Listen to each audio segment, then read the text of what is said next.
kita mau belajar kembali firman Tuhan. Buka Alkitab saudara, Ibrani pasal yang ke-12.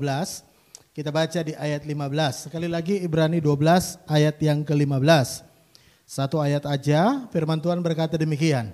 Jagalah supaya jangan ada seorang pun menjauhkan diri dari kasih karunia Allah, agar jangan tumbuh akar yang pahit, yang menimbulkan kerusuhan dan yang mencemarkan banyak orang. Yang percaya firman Tuhan katakan amin. Nah saudara, dari ayat ini kita menemukan sebuah kebenaran penyebab kenapa orang itu bisa timbul akar pahit. Atau kenapa orang itu bisa kepahitan hidupnya. Ada banyak orang berkata begini, Pak saya kepahitan Pak gara-gara omongan mertua saya Pak. Ada orang berkata Pak saya pahit gara-gara omongan istri saya. Ada orang berkata Pak saya kepahitan gara-gara suami saya. Ada orang berkata Pak saya kepahitan dengan bos saya kepahitan dengan menantu saya. Bahkan juga mungkin ada yang di rumah berkata Pak sekepahitan dengan pendeta saya. Ya, semoga saya bukan pendetamu yang Anda pahiti ya. Memang tidak bisa dipungkiri bahwa orang bisa saja menyakiti hati kita. Tapi meskipun orang menyakiti hatimu, tidak akan mungkin membuat engkau kepahitan kalau engkau hidup dalam kasih karunia. Makanya Tuhan bilang begini, jangan menjauhkan diri dari kasih karunia supaya tidak timbul akar pahit. Jadi dengan kata lain begini, selama Anda ada dalam kasih karunia, Alkitab berkata seharusnya Anda tidak akan mungkin kepahitan. Nah saya tertarik ketika baca dalam Indonesia Sehari-Hari terjemahannya. Firman Tuhan berkata begini ya, terjemahan bahasa Indonesia Sehari-Hari. Jagalah jangan sampai ada seorang pun yang keluar dari lingkungan kebaikan hati Allah. Jadi kasih karunia adalah lingkungan kebaikan hati Allah. Nah pertanyaannya begini, apa itu lingkungan kebaikan hati Allah? Nah saya mau beritahu, kasih karunia adalah sebenarnya kebaikan Tuhan yang kita terima yang sebenarnya tidak pantas kita terima. Itu kasih karunia. Jadi kasih karunia itu bukanlah sesuatu yang pantas kita terima. Tetapi kasih karunia adalah segala sesuatu dari Tuhan untuk kita yang tidak pantas kita terima. Sebagai contoh, kita diselamatkan oleh kasih karunia. Kenapa disebutkan kita diselamatkan karena kasih karunia? Karena kita sebenarnya tidak pantas selamat. Kita nggak pantas masuk surga. Kenapa? Karena kebaikan Tuhanlah yang membuat kita dilayakkan, kita bisa mati masuk surga. Karena kasih karunia kita menerima sesuatu yang tidak pantas kita terima. Jadi sekali lagi, kasih karunia adalah sesuatu yang dari Tuhan, kebaikan hati Tuhan yang tidak pantas kita terima. Lalu pertanyaannya begini, kenapa ketika orang menjauh dari kasih karunia bisa menimbulkan akar pahit? Karena begini, ketika Anda tahu bahwa kasih karunia adalah sesuatu yang tidak pantas, tidak terima, berarti ketika Anda menjauh adalah ketika Anda merasa pantas untuk terima kebaikan Tuhan. Itu artinya Anda menjauh dari lingkungan kebaikan hati Tuhan. Karena itu saya percaya orang-orang yang kepahitan adalah orang-orang yang selalu merasa dirinya baik. Ketika engkau merasa dirimu baik, dirimu pantas, disitulah sebenarnya engkau menjauh dari kasih karunia. Nah saya mau kasih contoh dalam Alkitab bagaimana orang itu kepahitan karena dia menjauh yang namanya kasih karunia. Nah lihat Alkitab dalam Mazmur pasal 73 ayat 21. Firman Tuhan berkata begini ya. Ketika hatiku merasa pahit dan buah pinggangku menusuk-nusuk rasanya. Jadi pemazmur berkata hatiku ini merasa pahit. Nah pertanyaannya kenapa pemazmur dalam pasal 73 ini merasa hatinya pahit? Nah jawabannya adalah Mazmur 73. Lihat Mazmur 73 ayat 12. Di sini jawabannya. Sesungguhnya itulah orang-orang fasik, mereka menambah harta benda, mereka tambah kaya, dan senang selamanya. Nah lihat ayat 13. Sia-sia sama sekali aku mempertahankan hati yang bersih dan membasuh tanganku tanda tak bersalah. Namun sepanjang hari aku kena tulah dan kena hukum setiap pagi. Nah kenapa pemazmur bisa kepahitan? Karena dia merasa begini, orang jahat kok hidupnya senang, aku baik kok hidupku susah. Makanya dia berkata, hatiku pahit. Kenapa? Aku loh sia-sia aku berbuat baik, sia-sia aku menjaga hidupku benar, sia-sia aku melakukan ini untuk Tuhan, sia-sia aku lakukan ini untuk Tuhan. Kenapa?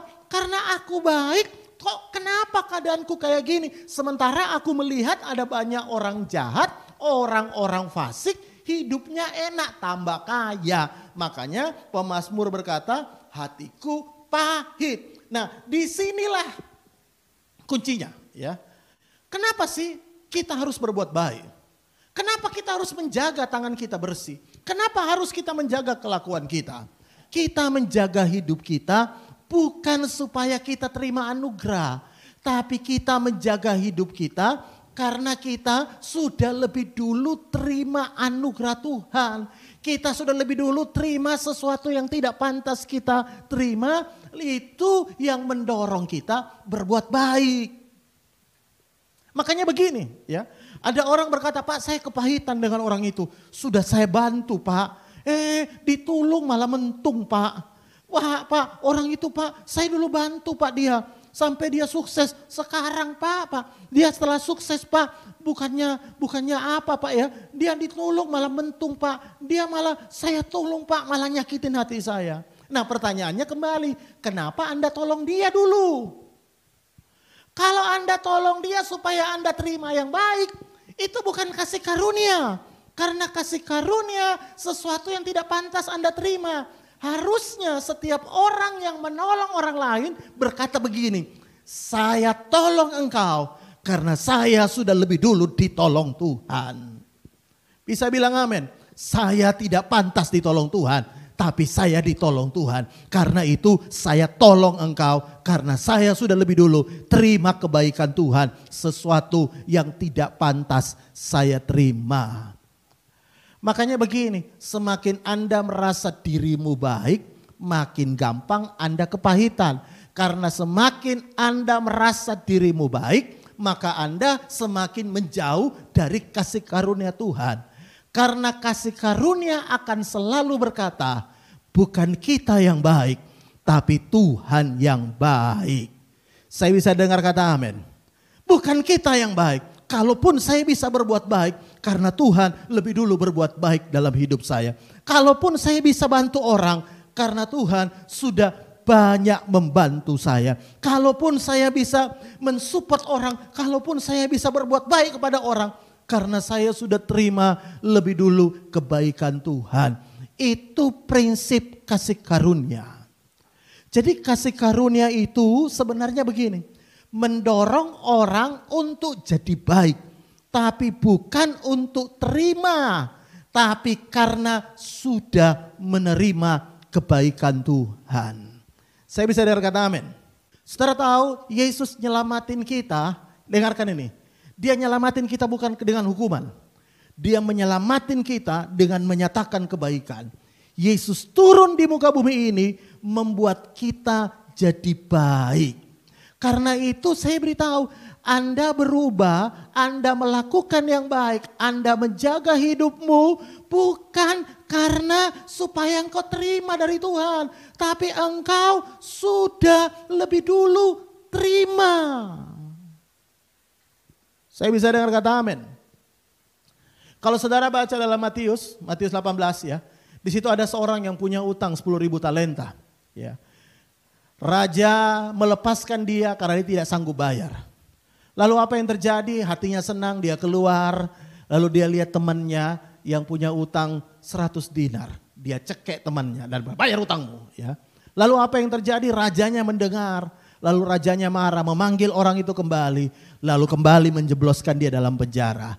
Kenapa? Karena sebenarnya gini, rajanya pengen kalau engkau sudah terima anugerah, lepaskan anugerah juga kepada orang lain.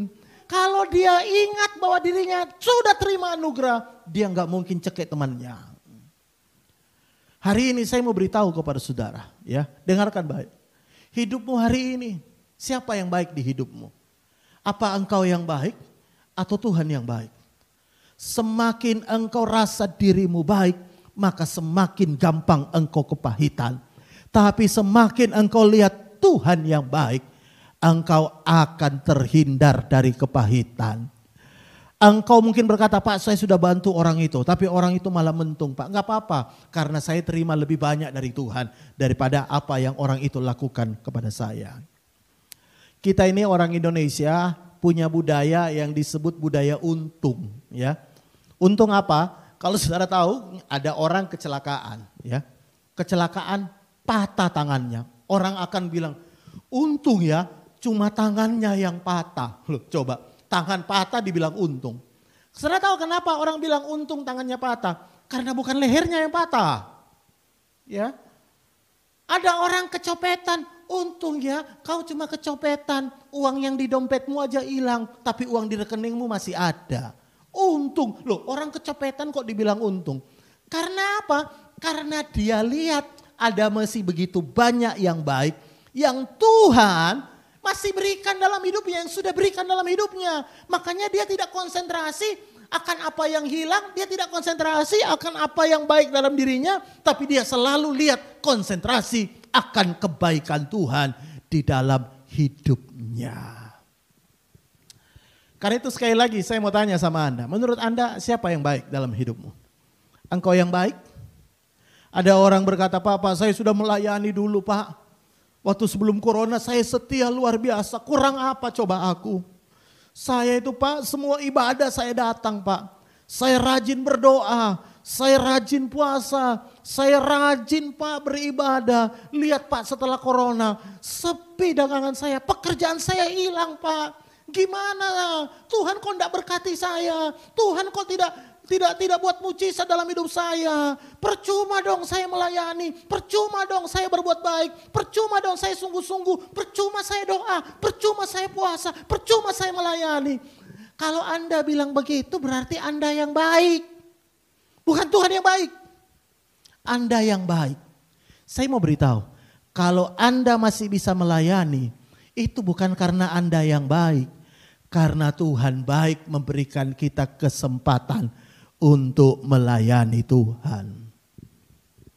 Saya masih ingat ada lagu lama yang berkata begini, bukan karena kebaikanku, bukan karena fasilidaku, bukan karena kekayaanku, ku dipilih, ku dipakainya. Lagu ini sangat populer sekali di sekolah Alkitab, khususnya untuk mahasiswa baru semester 1 baru masuk. Nyanyinya pasti gitu. Terima kasih Tuhan, aku dipilih padahal aku bukan orang baik. Tapi lihat udah lama-lama, ya. Malah dia merasa dia yang baik. Dia dipilih Tuhan karena dia baik. Makanya dia mulai menghakimi orang sana sini. Kenapa? Karena dia merasa dirinya baik. Dia lupa bahwa dia bisa melayani karena dia dapat anugerah dari Tuhan. Semua itu bermula dari kebaikan Tuhan, bukan kebaikan kita. Jadi kalau Anda berkata awali hidupmu karena kebaikan Tuhan, maka akhiri hidupmu juga dengan kebaikan Tuhan. Kalau Anda sadar bahwa hidupmu sudah lebih dulu terima kebaikan Tuhan, maka sekalipun ada orang nyakitin Anda bisa terluka, namanya hatimu bukan pualam. Ya. Hatimu bukan besi, bisa aja terluka. Tapi Anda enggak akan kepahitan. Ada orang itu sampai 30 tahun sakit hatinya disimpan. Ada orang 20 tahun sakit hatinya disimpan. Ada orang tidak mau lewat jalan itu, kenapa? Karena jalan itu ada rumahnya musuhnya. Ada orang lihat mukanya orang sampai mau muntah saking pahitnya. Kenapa Anda bisa pahit? Karena selalu Anda merasa Anda yang baik. Saya mau beritahu, Tuhan yang baik itu kasih karunia. Kalau Anda bisa bantu orang, itu kasih karunia. Karena Anda sudah lebih dulu terima dari Tuhan. Kalau Anda bisa melayani hari ini, itu kasih karunia. Karena Anda sudah lebih dulu terima kebaikan Tuhan. Kalau Anda berkata, Pak, saya ini kerja keras loh Pak. Ingat, Tuhan pernah bilang dalam kitab Ulangan, kalau saat engkau diberkati, dia bilang kepada orang Israel. Tuhan bilang kepada orang Israel, ingat bahwa Tuhanlah yang memberikan kekuatan untuk memperoleh kekayaan. Tuhan, ujung-ujungnya kembali Tuhan. Saya bisa dengar kata amin. Anda gak mungkin bisa kerja keras kalau tidak dikasih kesehatan sama Tuhan. Kalau tidak diberikan kekuatan sama Tuhan. Kenapa Anda membanggakan dirimu?